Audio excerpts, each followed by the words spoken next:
Salam kebenaran. Ada banyak orang yang di dalam hidupnya dia punya banyak sekali karena didapat dari orang tuanya. Atau didapat dari pemimpin-pemimpin yang ada di atasnya. Atau dia memang ada di sebuah lingkungan yang sebenarnya dia bisa mewarisi semuanya. Tetapi persoalannya ada orang-orang yang sangat hebat mewarisi. Tetapi ada orang-orang yang membuang segala sesuatu.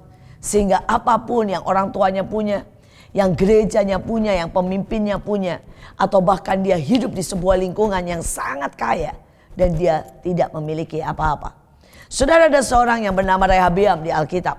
Saudara, dia adalah cucu dari Daud, seorang yang paling dicintai oleh Tuhan. Dia adalah anak dari Salomo, orang yang paling berhikmat sedunia.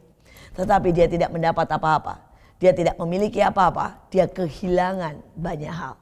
Sekali lagi, pilihan seringkali bukan dalam keadaan atau siapa saudara, tetapi pilihan dari diri kita sendiri. Mari kita baca ayatnya. Rehabeam di dalam 1 Raja-Raja 12 ayat 13 sampai 14. Raja menjawab rakyat itu dengan keras. Ayahku telah memberatkan tanggunganmu, tetapi aku akan menambah tanggunganmu itu. Ayahku telah menghajar kamu dengan cambuk, tetapi aku akan menghajar kamu dengan cambuk yang berduri besi. Saudara, jawaban Rehabeam menunjukkan siapa dia.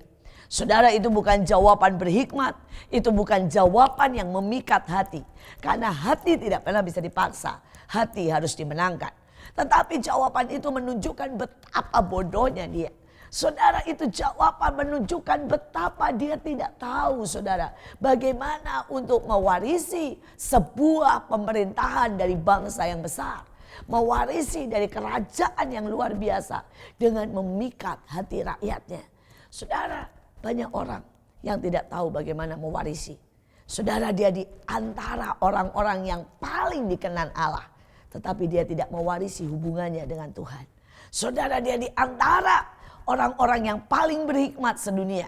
Sampai Alkitab berkata sedunia datang untuk melihat hikmat Salomo. Tetapi Rehabeam sama sekali tidak mewarisi hikmatnya. Hari ini mungkin saudara ada di lingkungan Kristen. Seseorang yang sangat melayani Tuhan dan berapi-api. Tetapi apakah hatimu juga ikut menyala dan berkobar?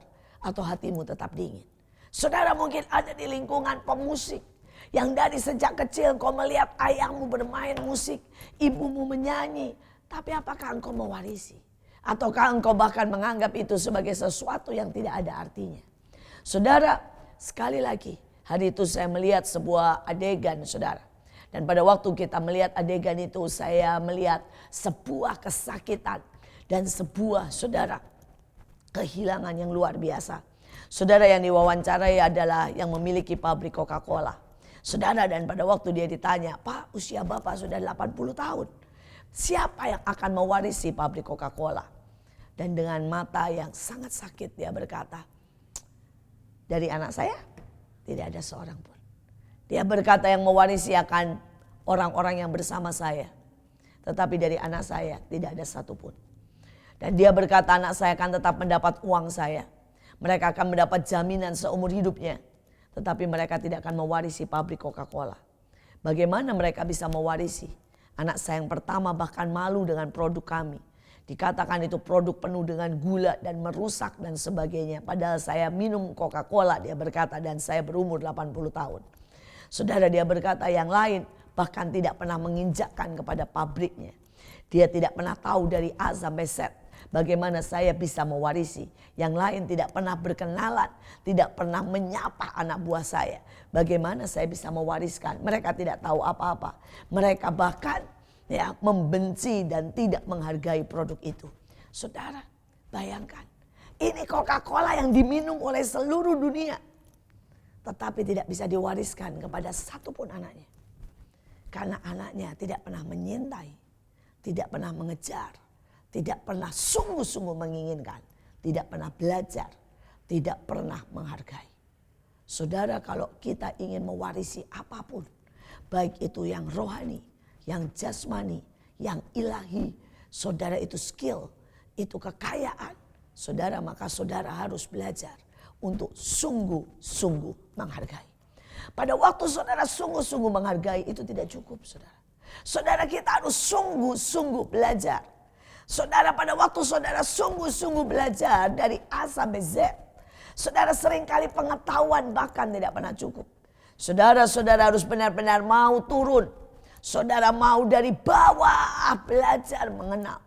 Dan mari kita membuka hati lebar-lebar untuk melihat apa yang kita bisa warisi. Saya mewarisi banyak dari kedua orang tua saya.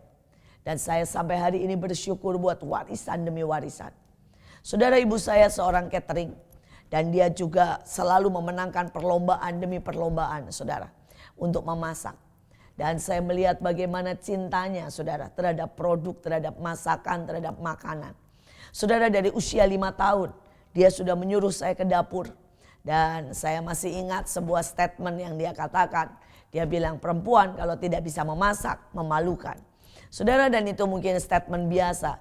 Tetapi itu membuat saya mulai menyintai makanan, menyintai masakan. Saudara, saya belajar banyak dari ibu saya. Saya mulai menghargai, saudara. Bahkan saya mulai belajar tentang detail. Bicara soal membuat kue saja. Saudara, ada banyak orang berkata, saya bisa buat kue. Dan dia mencoba dan gagal karena dia melihat dari resep. Saudara, dan dia punya kesalahan yang sangat kecil. Yaitu mengeluarkan dan memakai telur dari lemari es. Saudara, karena kalau saudara mau buat kue, saudara berhasil dan mau buat kue itu sangat enak dan baik, saudara tidak boleh memakai telur dari lemari es. Saudara harus memakai telur yang fresh, yang belum pernah didinginkan, saudara. Itu hal kecil, tapi dampaknya bisa sangat besar. Saudara, apa yang saya mau tekankan di sini? Ada banyak hal kecil yang bisa membuat saudara jatuh. Ada banyak hal kecil yang bisa membuat saudara kehilangan apa yang saudara pegang. Ada banyak hal kecil, saudara, yang pada waktu saudara tidak mempelajari, maka warisan yang diberikan oleh orang tuamu atau warisan ilahi yang seharusnya menjadi bagianmu tiba-tiba lenyap begitu saja. Saudara, saya mempelajari seluruh Alkitab, dan yang menyedihkan, saudara, hanya sedikit anak yang mewarisi. Saudara, Musa tidak bisa mewariskan semuanya kepada kedua anaknya. Joshua lah yang mewarisi Musa. Saudara, Elia, saudara tidak bisa mewariskan kepada keluarganya. Tetapi Elisa lah seorang pengusaha yang ajaib. Pengusaha yang berani mengabdikan dirinya yang mewarisi. Saudara, bahkan Salomo tidak bisa mewariskan itu kepada Rehabeam. Betapa dia ingin mewariskan kepada anak sulungnya yang luar biasa dia kasihi. Tetapi yang mewarisi adalah Yerobeam. Saudara, seorang abdi bawahan yang bahkan berkhianat, saudara, pergi ke Mesir. Saudara, bayangkan betapa mengerikannya, saudara. Seringkali ada sangat banyak di sekitar kita. Buka matamu hari ini.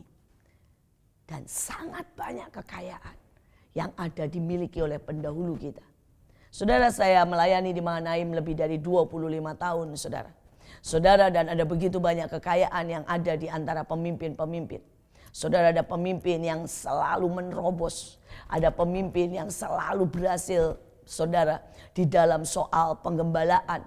Ada pemimpin, saudara, yang jago sekali motret. Ada pemimpin yang jago sekali main musik. Tapi yang menyedihkan juga, saya mau jujur dengan saudara, hampir-hampir tidak 5%. Tidak sampai 5% mereka yang mewarisi. Saudara, saya melihat sebuah generasi yang bahkan tidak peduli, tidak menghargai, dan bahkan saudara sama sekali tidak mau belajar. Hari ini, mari pandang sekeliling kita. Pandang kekayaan ayahmu, ibumu. Pandang pekerjaan mereka. Di mana engkau bergereja, di mana engkau melayani, seberapa engkau mewarisi. Karena seberapa engkau mewarisi, membuat seberapa engkau kaya, seberapa engkau diberkati, seberapa kita terus bertumbuh. Tuhan Yesus memberkati.